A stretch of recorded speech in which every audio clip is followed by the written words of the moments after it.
الرحمن الرحيم الملك القدوس السلام المؤمن نحمده ونصلي ونسلم على رسوله الكريم أما بعد فأعوذ بالله من الشيطان الرجيم بسم الله الرحمن الرحيم وتمت كلمة ربك صدقا وعدلا لا مبدل لكلماته وهو السميع العليم آمنت بالله صدق الله المولانا العظيم الصلاة والسلام عليك يا رسول الله الصلاة والسلام عليك يا حبيب الله صلی اللہ تعالی علیہ وسلم۔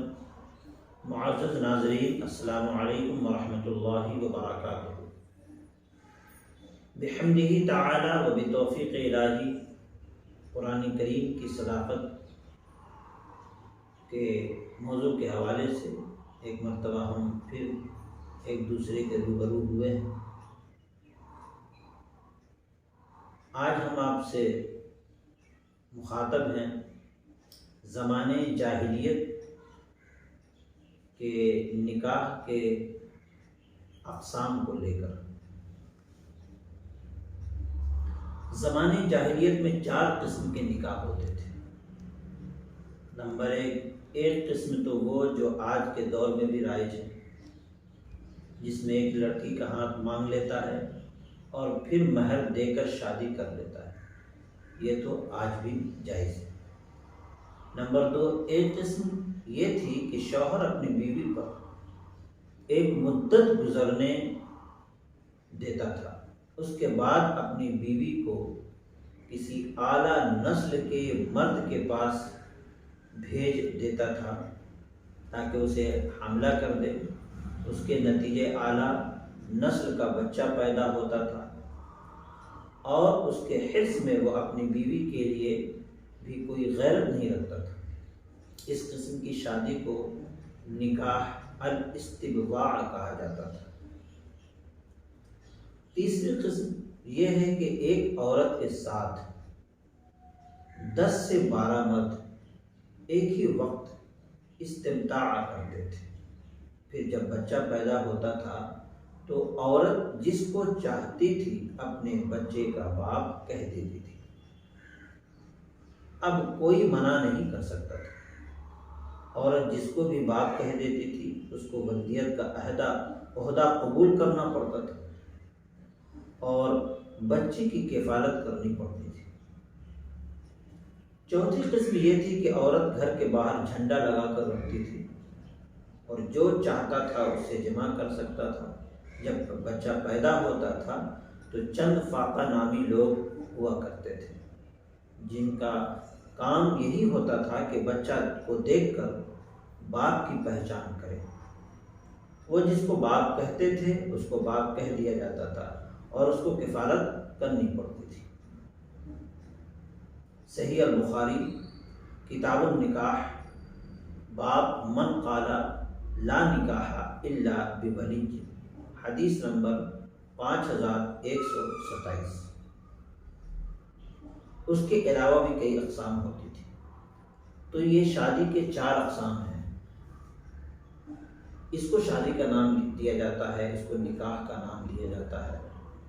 حالانکہ آپ نے دیکھا کہ نکاح کے نام پر خواتین کے ساتھ کس طریقے سے بدسلوکی کیا جاتا تھا۔ جو میں نے اقسام آپ کو بتائے، آپ نے اس اقسام کو جب سنا ہوگا تو آپ کو یہ محسوس ہوا ہوگا کہ نکاح نہیں تھا، بلکہ نکاح کے آڑ میں خواتین کے حقوق کی پامالی کی جاتی تھی، ان کی عزت کے ساتھ کھلواڑ ہوتا تھا، ان کی غیرت کے ساتھ کھلواڑ ہوتا تھا، ان کے ناموس کو چکنا چور کیا جاتا تھا، ان کے ساتھ بد اخلاقی کا برتاؤ تھا، انسانیت کے خلاف عمل تھا۔ تو ان تمام غیر اخلاقی، بد اخلاقی کے خلاف، بد سلوکی کے خلاف، بے غیرتی کے خلاف اللہ تبارک و تعالیٰ نے قرآن میں احکام جاری کیے اور قرآن نے اسے کا بائیکاٹ کیا۔ اللہ تبارک و تعالیٰ نے ارشاد فرمایا وَإِنْ خِفْتُمْ أَلَّا تَعْدِلُوا فَوَاحِدَةً أَوْ مَا مَلَكَتْ أَيْمَانُكُمْ ذَلِكَ أَدْنَىٰ أَلَّا تَعُولُوا وَآتُوا النِّسَاءَ صَدُقَاتِهِنَّ نِحْلَةً فَإِنْ طِبْنَ لَكُمْ عَنْ شَيْءٍ مِّنْهُ نَفْسًا فَكُلُوهُ هَنِيئًا مَرِيئًا۔ اگر تم، قرآن میں تو اس سے پہلے جو حکم آیا فَانكِحُوا مَا طَابَ لَكُم مِّنَ النِّسَاءِ مَثْنَىٰ وَثُلَاثَ وَرُبَاعَ، عورتوں میں سے جو تمہیں پسند آ جائے کسی ایک سے نکاح کر لو۔ اگر صلاحیت ہے عدل و انصاف کرنے کی تو دو سے بھی کر سکتے ہو، اور اگر اور زیادہ صلاحیت ہے عدل و انصاف کرنے کی اور خیال رکھنے کی تو 3 سے بھی نکاح کر سکتے ہو اور 4 سے بھی نکاح کر سکتے ہو۔ لیکن 4 کی اجازت شریعت نے اس وقت دیا جب چاروں کے درمیان عدل و انصاف قائم رکھ سکو۔ اگر چاروں میں سے کسی ایک کے بھی حقوق کی پامالی کا امکان ہے، حق تلفی کا امکان ہے، اور یہ شک ہے کہ ہم ان چاروں کے ساتھ عدل و انصاف نہ رکھ سکیں گے، تو ایسی صورت میں نکاح کرنے سے منع کیا گیا۔ قرآن کریم میں آگے ارشاد فرمایا وَإِنْ خِفْتُمْ أَلَّا تَعْدِلُوا فَوَاحِدَةً أَوْ مَا مَلَكَتْ أَيْمَانُكُمْ ذَلِكَ أَدْنَىٰ أَلَّا تَعُولُوا۔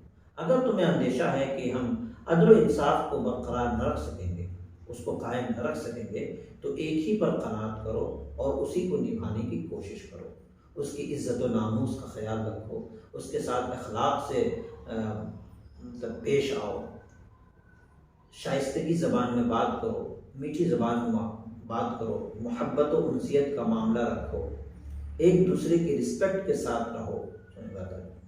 تو یہ اسلام نے پیغام دیا۔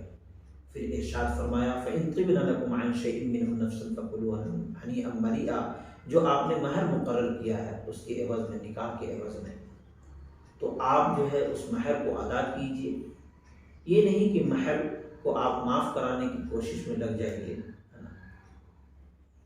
اور اگر بیوی نے کہا کہ نہیں کوئی بات نہیں ہے، آپ ہم کو مجھے مہر دینے کی ضرورت نہیں ہے، میرا خیال رکھ رہے ہیں یہی کافی ہے، تو دونوں مل کر کے اگر اس مہر کے پیسے سے کھا پی رہے ہیں خوشی کے ساتھ، تو اس کی اجازت قرآن کریم نے دیا۔ فَقُلُوهُ هَنِيئًا مَرِيئًا، اس میں کوئی قباحت نہیں ہے۔ اگر مہر کا مطالبہ بیوی نے کر دیا ہے تو عدل انصاف کے ساتھ اس کا مہر ادا کرتے، یہ اس کا حق ہے۔